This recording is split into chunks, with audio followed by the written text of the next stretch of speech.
Our next speaker is Mr. Ebrahim Saifuddin. Mr. Ebrahim Saifuddin is the Chief Operating Officer of the National Center for Dispute Resolution. He is an expert mediator and trainer who is the first and the only Pakistani to receive accreditation by the EMTPJ project on 11-day mediation course devised with support from the European Commission. He has also been trained in strategic conflict resolution by the Singapore Mediation Center.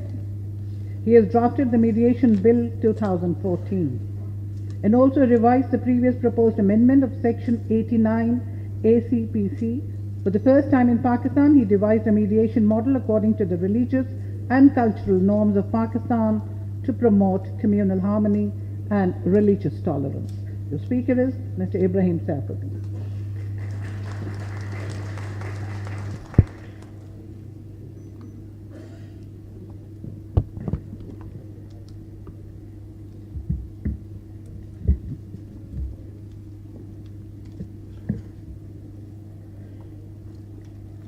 Assalamu alaikum to all of you. These past 1 or 2 days that I was spending with our guests, Mr. Willem and Philippe, we had a lot of discussions, and very rarely would we discuss on mediation techniques, because it just struck me that most of our discussions were taking global conflicts, shredding it apart to know why that conflict has arisen. And this is one of the most important things when one comes for mediation, to know what the conflict is, to be able to go beyond positions. So if we don't understand conflicts, we won't be able to mediate. Now, conflict takes place not only between individuals, but in a context, culture, and environment surrounded by social, economic, and political forces inside a family, neighborhood, group, organization, nation, or a country. Such conflicts are impacted by systems and structures within diverse community of people and a particular moment in time and history in a specific location in space and geography on a stage against a backdrop in a setting or a milieu. So Folger, Poole, and Strutman, they actually define conflict as being the interaction of interdependent people who perceive incompatibility and the possibility of interference from others as a result of this incompatibility. We encounter conflict as we compete for acceptance, love, recognition, position, power, success, and many other goals. Conflict is neither inherently good nor bad. Judgments of the quality of conflict interaction depend on the perceptions and evaluations of the nature of the process and its outcomes by those affected. In some circumstances, conflict may be productive, spurring those involved to achieve greater clarity about what matters and what choices they may want to make. In other circumstances, conflict may be destructive, creating suspicion and defensiveness, destroying trust, relationships, and even lives. Human beings tend to prefer to coexist in peaceful environments. Therefore, we seek to establish methods for managing, even resolving conflict, and sometimes these methods call for an intervention of someone from outside the conflict itself. This person outside the conflict is typically called a third-party intervener. Mediation is one form of third-party conflict intervention. What is mediation? It is strictly a confidential and voluntary process which involves a third neutral impartial person who facilitates communication and negotiation between disputants and helps them realize their needs and subsequently carve out the best solution which addresses all their needs. Mediation has a rich history in many cultural, social, and religious traditions. It has its roots in Islam, and one comes across many such traditions where Rasulullah sallallahu alaihi wasallam mediated between disputants. The Holy Quran says, and if two factions amongst the believers should fight, then make settlement between the two. References to mediation can be found in the folk literature and mythology of virtually all the world's culture. By one account, ADR stretches back as far as 1800 BC to the Mari kingdom in modern Syria, where mediation and arbitration were used in disputes with other kingdoms. For many centuries, small tribal societies have used a variety of mediation models, employing respected elders and community leaders to assist in the resolution of disputes between members of their community. Modern-day institutionalized alternative dispute resolution movement in the United States is normally traced back to the Pound Conference held in 1976. It was that conference where Professor Frank Sanders' multi-door courthouse concept captured the justice community's interest and acceptance. The concept entailed referral of certain cases to mediation programs, thereby saving time and money for the courts and disputants. In the years leading up to the Pound Conference, there was mounting evidence that people were dissatisfied with the legal system. The formal name, the actual name of the Pound Conference was the National Conference on the Causes of Popular Dissatisfaction with the Administration of Justice. Critics of the legal system pointed to the burgeoning caseload in the courts and argued that justice has become time-consuming, expensive, and to some inaccessible. With time, steps were taken to introduce mediation as an alternative dispute resolution mechanism, not only in the United States, but almost anywhere in the world. As pointed out earlier, some of the key elements of mediation need to be stressed. These are interests of all parties addressed in a confidential environment and a best solution carved out by the parties, not the mediator. Mediation is often misunderstood to mean arbitration or panchayat. People think mediation is a process whereby a third party dictates a judgment award, thereby settling the dispute. Nothing can be further away from the truth. Any mechanism whereby a verdict is given by a third party is more accurately a conflict termination mechanism. In mediation, there is no verdict given. The parties themselves reach a settlement. It is purely a conflict resolution mechanism. Mediation is often misunderstood to mean compromise. People think mediation is a process whereby a third party sits between disputants and facilitates a compromise. Again, nothing can be further away from the truth. In compromise, interests are given up to a greater or lesser extent. In mediation, interests of all parties are addressed. It is important to note this difference to understand why Pakistan requires skilled mediators trained in state-of-the-art mediation techniques.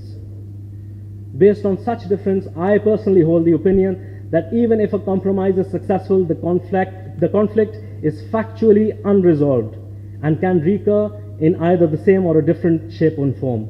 Mediation, on the other hand, is factually conflict resolution, as the interests of the parties get addressed and therefore it leaves no one dissatisfied.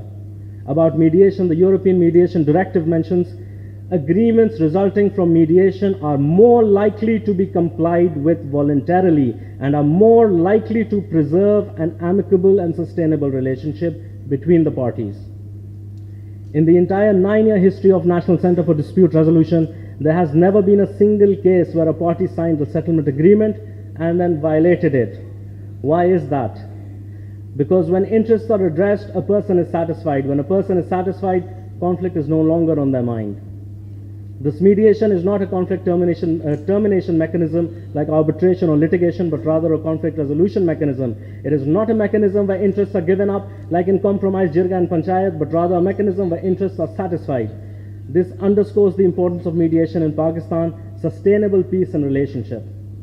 When getting justice consumes immeasurable time and resources, it gives rise to frustration, anger, hopelessness, vengeance. Such elements lead to hatred towards the opponent, and one of the natural outcomes of such hate is turning towards crime to satisfy that hate. Another could be getting the opponent trapped in frivolous criminal cases. At the center, we have witness disputants who have lodged FIRs against each other. Through mediation, we discover that the issue was a minor business dispute, which eventually spiraled into frivolous litigation. What makes the situation more worrisome is that when a person has wasted so many years trying to get justice, his hatred can also get directed towards the state. This is a troublesome and dangerous phenomenon, as now the path he may choose could be one to harm the state. In Italy, the situation was somewhat similar. There was 3.5-year delay before a civil case reached trial. If there was an appeal, it would take 10 years for a final judgment. Di Paolo calls the situation not only disastrous, but also appalling. No doubt such situation gives birth to frustration and anger.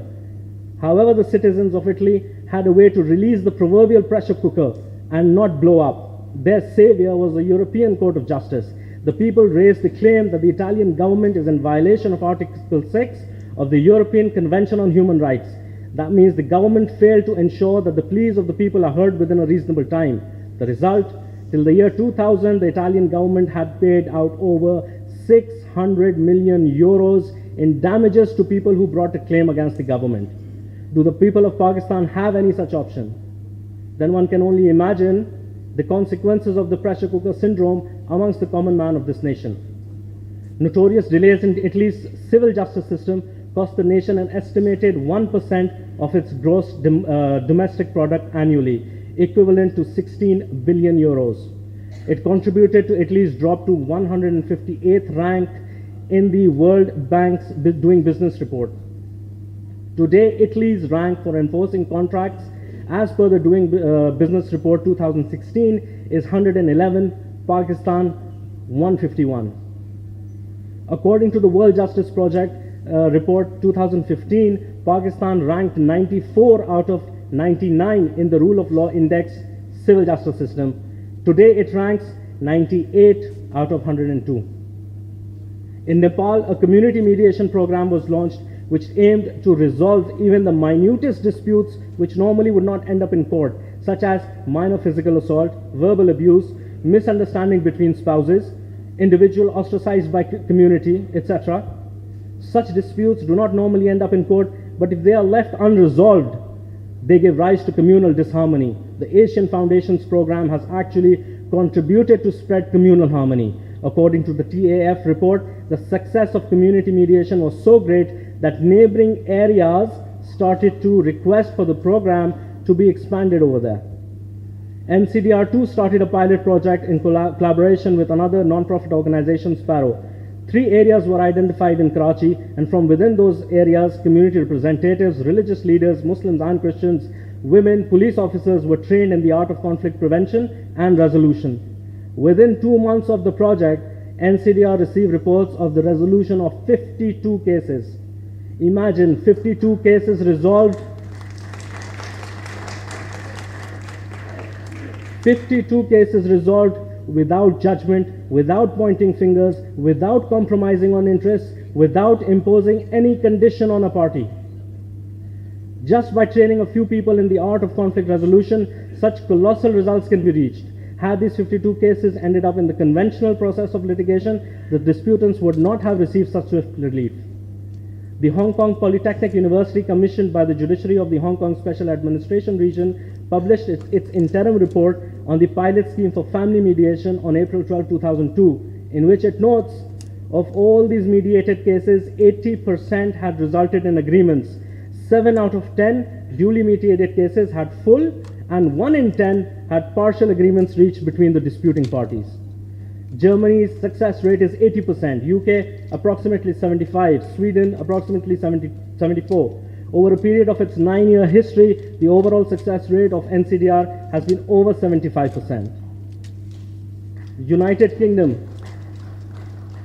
the judiciary has been very robust in promoting mediation. Adverse costs have been imposed on parties that unreasonably refuse to opt for mediation, and also for the following situations: taking unreasonable positions in mediation, delays in agreeing to mediate, refusal to negotiate, adverse costs in all such situations.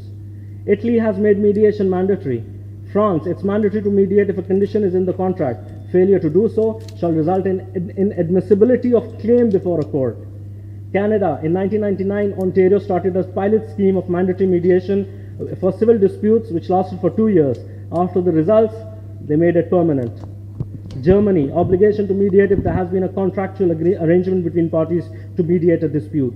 Indonesia, Supreme Court Regulation number 2 of 2003 made it compulsory for all parties to a civil dispute in a court of first instance to spend a minimum of 30 days attempting to mediate their dispute. Singapore, parties obliged to mediate when mediation clauses have been incorporated in their contract.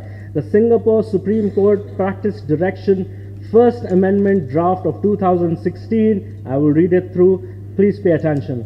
The attention of advocates and solicitors as well as all parties is drawn to Order 59, Rule 5C of the Rules of Court, which provides that the court, in exercising its discretion as to costs, shall to such extent, if any, as may be appropriate in the circumstances, take into account the party's conduct in relation to any attempt at resolving the cause or matter by mediation or any other means of dispute resolution. Advocates and solicitors should advise their clients on potential adverse cost orders for any unreasonable refusal to engage in ADR. China, it enacted People's Mediation Law and published more than 70 regulations to promote mediation and the use of mediation to resolve disputes. Argentina, since 1996, mediation has been mandatory for the civil and commercial courts of the capital. India enacted an Arbitration and Mediation Act in 1996, and mandatory mediation through courts has now a legal sanction. Sri Lanka enacted a Mediation Board Act and set up mediation commissions. Pakistan, we too enacted some law regarding conciliation mediation, but they were rendered ineffective as there was no capacity building of the people acting as mediators and conciliators. Unskilled mediators will cause the process of mediation to fail. Professor D.H. Jain writes about the quality of mediators and states that they need to have a combination of natural talent, honed skills, and accumulated experience. Without appropriate skills, the mediator can cause the dispute between the parties to worsen. He can cause them to move further apart and to be more entrenched in their positions.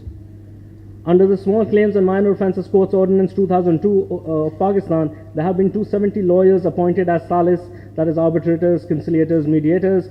However, they are untrained in the art of mediation conciliation, and there is a great need to train them. Realizing this, NCDR was approached by the Legal Aid Society to provide accreditation training to 13 of them. The training was completed in February of this year. However, this is only a fraction of the total. If a mediator is not skilled, he will not be able to manage power imbalance between disputants.